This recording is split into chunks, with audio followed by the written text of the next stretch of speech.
Это тот самый момент, которого мы все боялись и которого с нетерпением ждали? Или это только начало более масштабной бури, которая навсегда разрушит основы мировой индустрии развлечений? Ознакомьтесь с подробным разбором откровенных признаний, потрясших мир, когда Ким Тэ-йон и Чин Гук наконец решили разрушить стену молчания, которая годами стояла в тени удушающей славы. Прежде чем мы углубимся в правду, которая навсегда изменит вашу точку зрения, поставьте лайк этому эксклюзивному репортажу. Оставьте комментарий со своей теорией или чувствами и подпишитесь, чтобы не пропустить ни одной детали нашего подробного расследования, которое мы представим до конца. Вы когда-нибудь представляли, что произойдет, если правда, которая так аккуратно была похоронена почти 10 лет, внезапно будет насильно вырвана на поверхность теми, кого мы больше всего боготворим? А что, если за всеми этими улыбками на гигантских рекламных щитах Таймс-сквер и за энергичной хореографией, ослепляющей миллионы глаз, скрывается история гораздо более сложная, мрачная и человечная, чем мы когда-либо смели себе представить? Напряжение в воздухе в тот вечер было необычным. Температура, опускавшаяся ниже нуля, казалась незначительной по сравнению с холодом атмосферы в тщательно охраняемом конференц-зале в неназванном месте в районе Юнген. Годами предположения были повседневной пищей для поклонников и наблюдателей индустрии развлечений. Но сегодня, похоже, туман начинает рассеиваться в ослепительном свете прожекторов. Вопрос уже не в том, когда они заговорят, а в том, действительно ли мы готовы услышать то, что они скажут. В комнате царила тишина, такая тишина, что тиканье настенных часов звучало как стук молотка судьи, готового вынести вердикт. Приглашали всего 5 ведущих журналистов, весьма необычный шаг для менеджмента, который обычно приглашает сотни представителей СМИ даже для самых незначительных объявлений. Намек на то, что это не просто объявление о выпуске альбома или мировом турне, был очевиден еще с момента отправки приглашения без официального бланка, а всего лишь на черной карточке с хорошо известными миру инициалами. В том, как были подготовлены вспышки фотокамер, чувствовалась какая-то глубокая и неотложная атмосфера, словно каждый объектив готовился запечатлеть фрагмент истории, который никогда не повторится. Обычно расслабленное присутствие сотрудников службы безопасности теперь выглядело более настороженным, их глаза постоянно осматривали каждый уголок комнаты, следя за тем, чтобы ни одна деталь не просочилась преждевременно. Эмоциональная атмосфера в комнате была очень реальной, смесь взрывного предвкушения и страха перед неизвестностью, которая окутала сердце всех присутствующих. Когда, наконец, открылась тяжелая дверь в конце комнаты, звук скрежета дерева по мраморному полу, казалось, прорезал жуткую тишину. Ким Тэ-йон первым вошел в чересчур формальном черном костюме навстречу, заявленную как открытая дискуссия, но в его глазах не было того звездного блеска, к которому мы привыкли на сцене. В них чувствовалась тяжелая тяжесть, усталость, которую не мог скрыть никакой макияж. За ним последовал Чин Гук более размеренными шагами, слегка склонив голову, прежде чем наконец поднять взгляд и посмотреть прямо в камеру с таким выражением лица, которое, казалось, говорило о том, что он снял все защитные щиты. Не было привычной приветственной улыбки. Не было радостного взмаха руки. Были только 2 взрослых мужчины, которые выглядели так, будто только что вышли из долгой и изнурительной внутренней битвы. Почему сейчас? Почему, после всех бесчисленных достижений и рекордов, они решили встать именно сейчас и рискнуть потерять все? Они сидели рядом, расстояние между ними казалось таким значимым и в то же время таким естественным, парадокс, который годами является предметом обсуждения миллионов людей в социальных сетях. Тэ-йон издал долгий вздох, который отчетливо зафиксировал чувствительный микрофон перед ним, создав низкое гудение, заполнившее комнату. Он не стал сразу говорить, а смотрел на свои сцепленные пальцы на столе, словно собирая воедино обрывки слов, которые хранил в самых темных уголках своей памяти. Тишина длилась почти 2 минуты, время, которое журналистам, державшим наготове ручки и диктофоны, показалось вечностью.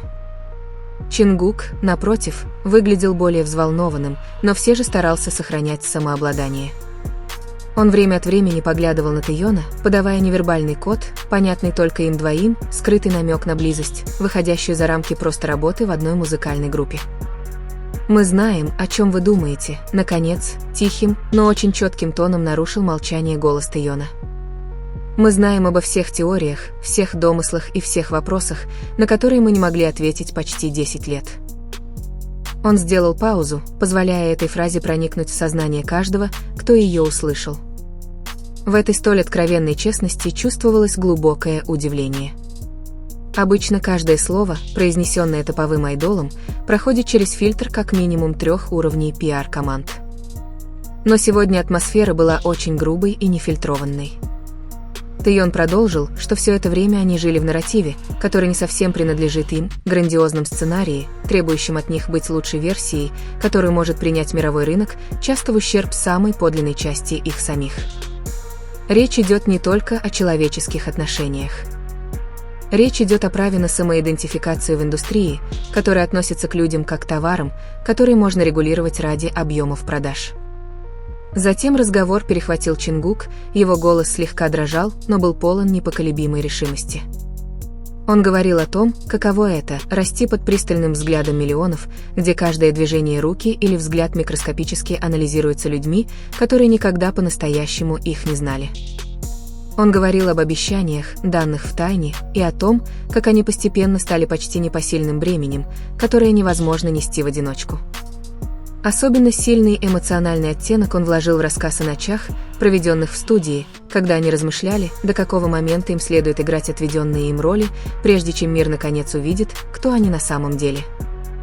Сначала он не называл конкретных деталей, но его упоминание о невидимом внешнем давлении дало сильный намек на внутренний конфликт с более крупными властными структурами за кулисами грандиозной, но часто жестокой к поп-индустрии.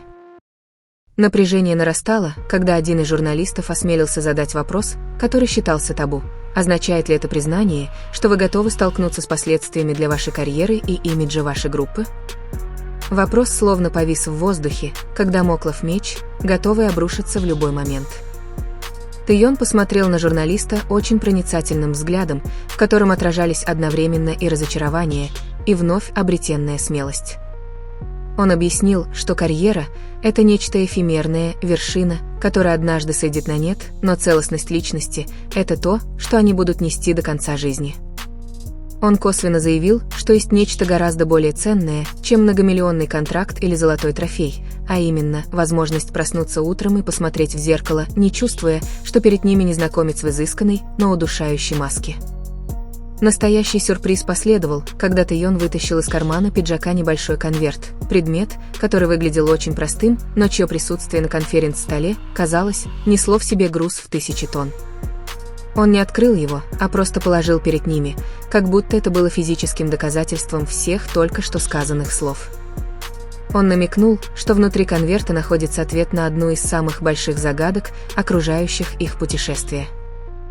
На протяжении всего разговора Чингук продолжал демонстрировать очень защитную позу по отношению к Тэйону, и эта деталь не ускользнула от внимания камеры. В какой-то момент он положил руку на руку Тэйона, когда тот, казалось, с трудом подбирал слова, небольшой жест, полный эмоционального смысла и показывающий, насколько глубока их связь.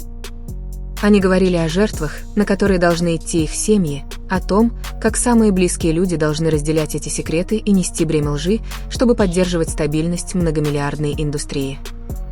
Это уже не просто история о двух знаменитостях. Это человеческая трагедия, окутанная блеском популярности, история о том, как личные свободы часто приносятся в жертву ради безличных коллективных интересов. По мере развития разговора атмосфера в комнате начала меняться от чистого любопытства к глубокому чувству сопереживания. Оба начали рассказывать о конкретных случаях из прошлого, моментах за кулисами после большого концерта, когда они чувствовали себя опустошенными, несмотря на то, что только что получили приветствие от десятков тысяч людей. Тэйон рассказывает историю о ночи в Париже после мирового турне, когда он сидел на балконе отеля и понял, что больше не знает, кто он такой, если погаснут все прожекторы. Он говорит о том, что Чингук — единственный, кто может видеть сквозь его маску, и как они вдвоем заключили тайную сделку, чтобы сохранить рассудок друг друга в безумии индустрии, которая постоянно требует больше, чем они могут дать. Нет пунктов, которые могли бы суммировать всю сложность эмоций, которые они излили в ту ночь. Их повествование — это поиск истины в мире, полном лжи, тщательно выверенной. Они намекают на тех, кто не хочет, чтобы эта правда вышла наружу, давая понять, что их решение высказаться сейчас представляет реальную угрозу. Это не просто очередной рекламный трюк для повышения популярности. Напротив, это похоже на акт самосаботажа, совершенный для спасения оставшихся душ. Страх перед негативной реакцией фанатов, потенциальным расторжением рекламных контрактов и риском быть отвергнутыми индустрией – все это реально. Однако для них бремя сохранения этой тайны уже стало гораздо опаснее, чем любые риски, с которыми они могут столкнуться после этого. Каждое их слово словно соткано из переплетающихся нитей печали и мужества. Чингук на мгновение замолчал, его глаза затуманились, когда он упомянул, что чувствует себя предателем доверия фанатов, не будучи честным с самого начала. Но он также подчеркнул, что нечестность была не по его воле, а скорее частью механизма выживания, навязанного им с самого раннего возраста. Они — дети, брошенные в огненную печь индустрии развлечений, от которых ожидают, что они выйдут безупречными, совершенными драгоценными камнями, не подозревая, что сами драгоценные камни формируются под огромным давлением, которое часто разрушает их первоначальную структуру. Поток новостей становится все более напряженным по мере того, как они начинают подробно рассказывать о том, как эта тайна хранилась все это время. Существуют особые протоколы, тайные встречи в неожиданных местах и использование определенных кодов в общении, чтобы избежать прослушивания или утечки информации. Они изображают жизнь, больше похожую на жизнь агента разведки, чем музыканта, где каждый шаг должен быть тщательно продуман, чтобы не вызвать подозрений, которые могли бы разрушить их публичный имидж. Это понимание открывает новую перспективу для поклонников, которые пытались найти подсказки в каждом видео или фото, которые они выкладывают. По-видимому, подсказки существуют, но они часто замаскированы таким образом, что прочитать их могут только те, кто действительно понимает коды. Затем Тэйон упоминает поворотный момент, произошедший несколько месяцев назад, событие, которое заставило его понять, что он больше не может жить в тени. Этот инцидент был связан с очень личной потерей, которая заставила его задуматься о смысле существования и честности. Он не стал вдаваться в подробности инцидента, но эмоции, которые он проявил, говоря об этом, были достаточны, чтобы заставить всю комнату замолчать в глубоком уважении. Это был момент, когда он решил, что, какой бы ни была цена, он должен говорить. И когда он рассказал Чингуку о своих намерениях, в ответ получил не страх или запрет, а скорее заявление об абсолютной солидарности: «Если ты прыгнешь, я прыгну вместе с тобой». Это заявление, хотя и звучит как цитата из романтического фильма, в контексте суровой реальности индустрии развлечений, очень рискованное решение. Они оба понимали, что, высказываясь, рискуют не только своим будущим, но и стабильностью компании и остальных коллег. Однако ощущается неотложность, которую больше нельзя откладывать.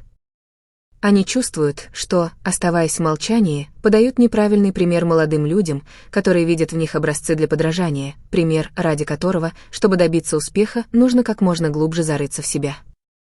Сегодня вечером они хотят разрушить этот миф, даже если это означает, что им придется стать мучениками за свою правду. Еще один глубокий шок они испытали, когда рассказали о записях и документах, которые они собирали годами в качестве страховки на случай, если кто-то попытается заставить их замолчать силой. Это уже не просто вопрос сердца.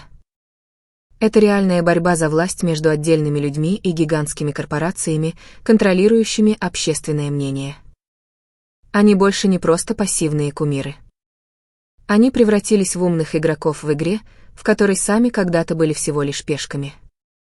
Это объяснение меняет тон разговора с простого эмоционального признания на нечто гораздо более тактическое и насыщенное политическим содержанием в масштабах мировой индустрии развлечений. Когда стрелки часов приблизились к 3 часам утра, атмосфера в комнате не ослабевала. Напротив, ее накал только нарастал. Журналисты поняли, что слушают нечто, что навсегда изменит карту мира развлечений. Секреты, которые они хранят, касаются не одной-двух вещей, а целой сломанной системы.